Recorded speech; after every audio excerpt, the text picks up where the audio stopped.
je vais vous parler d'un mystère qui se déroule dans les profondeurs de la Terre et qui rend les géologues encore plus fous qu'ils ne le sont déjà. Qu'est-ce qui provoque les séismes? Les tremblements de terre peuvent être extrêmement destructeurs. Et à vrai dire, on ne peut pas y faire grand-chose, mis à part tenter de comprendre les processus qui les régissent. Il existe deux cas d'enquête, les deux plus gros séismes de ce siècle dont vous avez sûrement déjà entendu parler.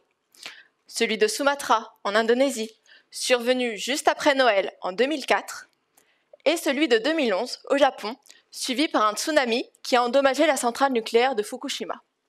Et le chef d'accusation est très lourd. À eux deux, ils ont provoqué près de 250 000 morts et 300 milliards de dollars de dégâts. Figurez-vous qu'ils ont un point commun. Ils se situent dans des zones de subduction. Ok, je vous fais un bref topo. La Terre est divisée en plaques tectoniques qui se déplacent. Certaines s'éloignent, d'autres se rapprochent. Et la subduction désigne le phénomène par lequel une plaque tectonique plonge sous une autre. Alors quoi? C'est tout? La subduction provoque les plus forts séismes sur Terre? Affaire classée? Si seulement c'était aussi simple.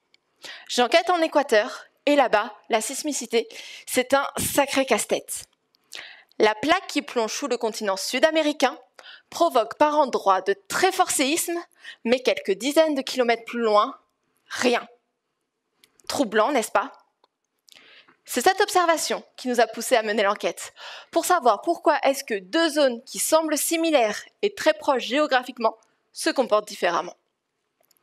Pour tenter de résoudre cette énigme, nous avons besoin d'observer le contact entre les deux plaques. Mais il est inaccessible, car enfoui à une dizaine de kilomètres de profondeur. Donc, nous avons recours à des méthodes géophysiques.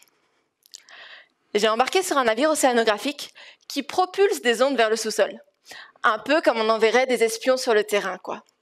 Ces ondes traversent l'océan Pacifique, les couches superficielles de la Terre, puis sont enregistrées à leur retour par des appareils. Ma mission? Traiter ces enregistrements. J'emmène les ondes en salle d'interrogatoire pour leur poser des questions et obtenir un maximum d'informations. À quelle heure avez-vous été enregistré? À quelle vitesse avez-vous voyagé? Qu'avez-vous rencontré en chemin? J'ai plein de questions à leur poser. Deux suspects ont déjà été identifiés. Ils s'appellent fluide et rugosité, mais nous ne savons pas exactement de quelle manière ils sont impliqués. Mon travail de thèse consiste à étudier ces ondes pour déterminer la nature du sous-sol traversé. Puis, je pourrai comparer ces informations dans les zones avec et sans séisme pour comprendre le fin mot de l'histoire. Élémentaire, mon cher Watson.